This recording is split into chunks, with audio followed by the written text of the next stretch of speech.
Hi. Hosting an artist may be a relatively new experience for many research labs. We've hosted several artists in the recent years and found that to be a very enriching and positive experience. Together with artists and art curators and some other friends, we wrote down some tips that may be helpful in case you would also consider hosting artists in your research lab. I want to talk about here the most salient tips for the researchers and the hosting labs themselves, even though many of the points that I'm going to address are going to equally well apply also to the artists. If you're interested in the full paper, I'll put the link in the description down there, and it's an open access paper in PLOS Computational Biology where we talk about 10 rules for hosting artists in research labs. So let's get into it. The first rule or tip is basically to be open. I think this is the most important ingredient to success, because I think you as a host lab or as a PI of that lab, you need to be just open and curious about this encounter. Importantly, you don't need to be an artist yourself. I'm certainly no artist at all, but I'm generally open and curious about what other people might think about the work that we do here, or how they can contribute to it. So just be open and curious about what such an encounter might bring. And of course, be willing to share the excitement you have about your own work. The second point is to invite. Now, we've been lucky because we've been basically approached by artists in the past, so we never really invited artists, but I think we've just been lucky. You can also make connections much more actively, for example, by going to galleries or by visiting artists' websites or by connecting with local art organizations, for example. What's also important is to keep your own website up to date, so that when people look for you, they find the most salient information there fairly easily. And when you write grants in many grant agencies, you can now actually write in support for artists to visit you, because you need to understand that artists also need to support themselves, and so it's important to have pools of money available for such endeavors. And maybe your own organization has an artist in residence program, and if it doesn't, maybe you can help start one.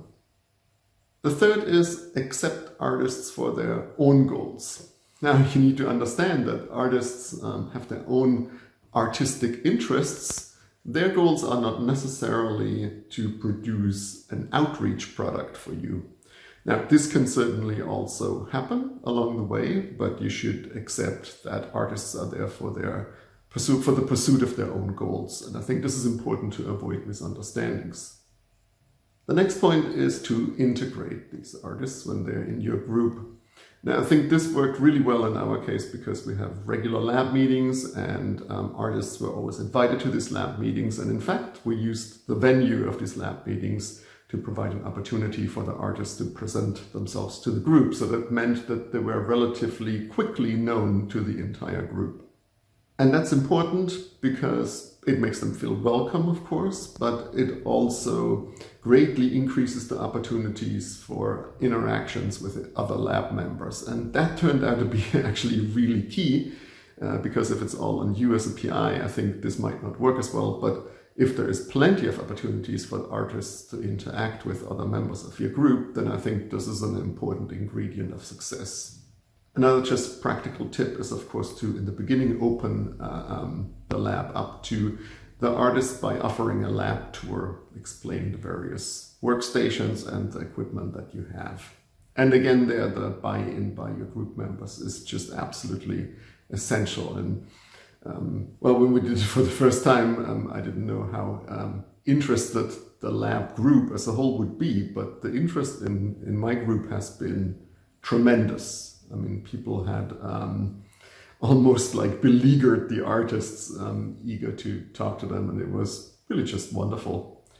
And I think it worked so well because we had plenty of opportunities for the artists to get known to the people in the lab right from the beginning.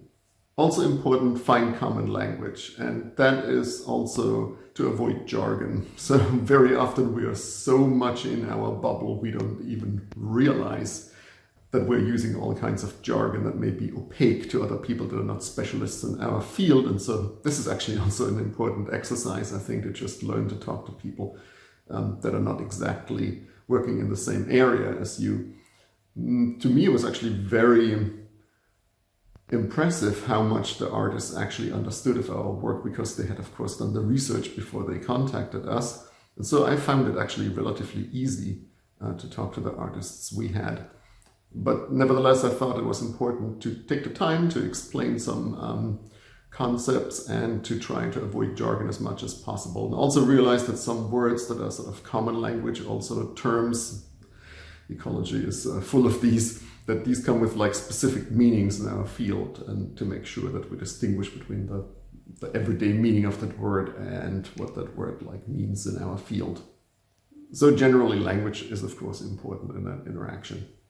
And finally, be aware of time constraints. Of course, there's your time as the PI, there's the time of your lab members, but also the artists work under similar pressures. They also have time constraints, and they're very often busy with some of the same things that you are, like writing grants, writing reports, and getting things done.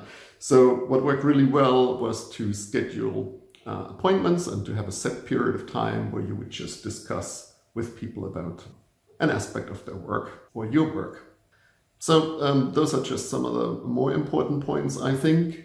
As I mentioned, if you're interested in the whole paper, feel free to read it. And I think the most important point is just to enjoy the experience. I think is very worthwhile for us. And a key moment was when these conversations that I had, when you sort of get outside of your bubble, when you get asked, for example, questions that are sort of unexpected about things that you hadn't thought about before, what that has triggered basically was a thought process that led to the development of a new idea.